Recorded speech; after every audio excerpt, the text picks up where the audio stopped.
Hoy vamos a meternos de lleno en un texto devocional fascinante llamado El Niño de Belén. Y lo interesante es que está construido casi como un misterio que gira por completo alrededor de una sola y poderosa pregunta. Y la pregunta es esta: ¿quién es ese niño? Pero no es una pregunta cualquiera. El autor vuelve a ella una y otra vez como si fuera un detective obsesionado con un caso que no puede soltar. Así que hagamos eso. Sigamos las pistas que nos deja ver a dónde nos llevan. Muy bien, arranquemos. La primera serie de pistas se enfoca en las circunstancias de su nacimiento, que fueron bastante misteriosas. Eventos que, según el texto, causaron revuelo tanto en el cielo como en la tierra. La primera pista es, digamos, cósmica. El texto describe cómo una estrella muy particular apareció en el cielo nocturno. No estaba ahí por casualidad. Actuaba como una especie de reflector celestial, apuntando directamente al humilde lugar en Belén donde estaba este niño. A esta señal en el cielo se le suma algo más, algo histórico.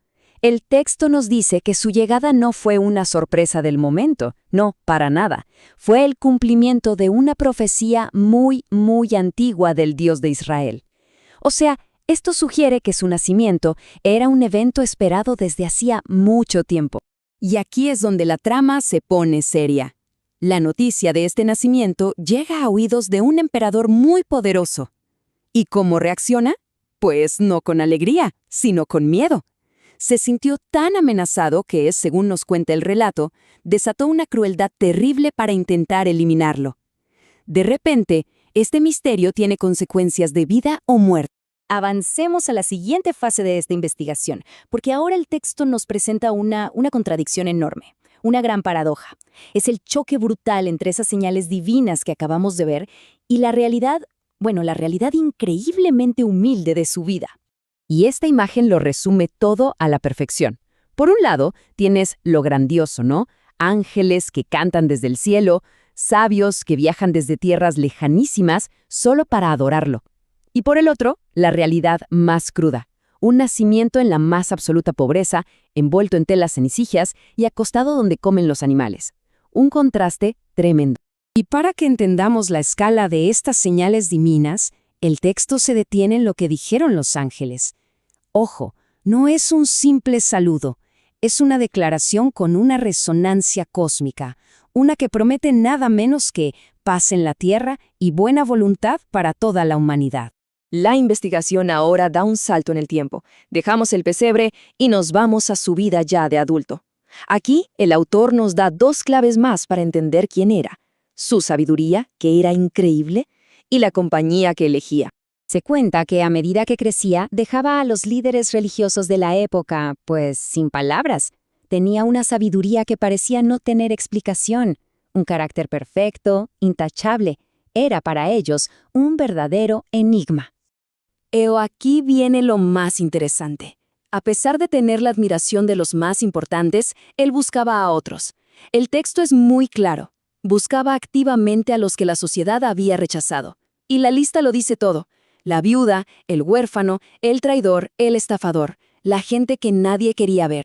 Y este punto es clave. El texto lo subraya con una frase potentísima. Siendo el Señor de todos, no tuvo vergüenza, no dudó en llamarlos hermanos. Se identificó con el sufrimiento humano de una forma total y absoluta. Bien, hemos recorrido todas las pistas. Las señales cósmicas, la paradoja, su vida. Y ahora el texto nos lleva al momento cumbre. Estamos a punto de obtener la respuesta directa a esa pregunta que nos ha guiado desde el mismísimo principio. Así que vamos a hacerla una vez más, para sentir el peso del momento. Con todo lo que hemos visto, con toda esta evidencia sobre la mesa, entonces, ¿quién es ese niño?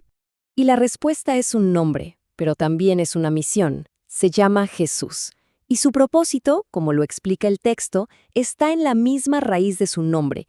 Vino para liberar a su pueblo de sus errores, de sus pecados, aunque eso le costara la propia vida. Pero la pieza no acaba ahí. Justo cuando pensamos, listo, misterio resuelto, el autor nos sorprende con un giro final que es francamente brillante. Cambia el foco de una pregunta sobre la historia a una pregunta muy personal. Y aquí está ese giro. La pregunta ya no es ¿quién es él?, sino que se dirige a cada persona que lee. El foco cambia por completo, y ahora la invitación es a llegar a una conclusión propia, personal, sobre qué significa todo esto. Y para concluir, el texto no nos deja en el aire. Ofrece esta lista de títulos y qué títulos. Admirable consejero, Dios fuerte, Padre eterno, Príncipe de paz. No lo presenta como una definición cerrada, sino más bien como una invitación a seguir pensando, a seguir explorando la verdadera identidad de ese niño de Belén. Y con esa invitación tan poderosa, cerramos nuestro recorrido por este texto.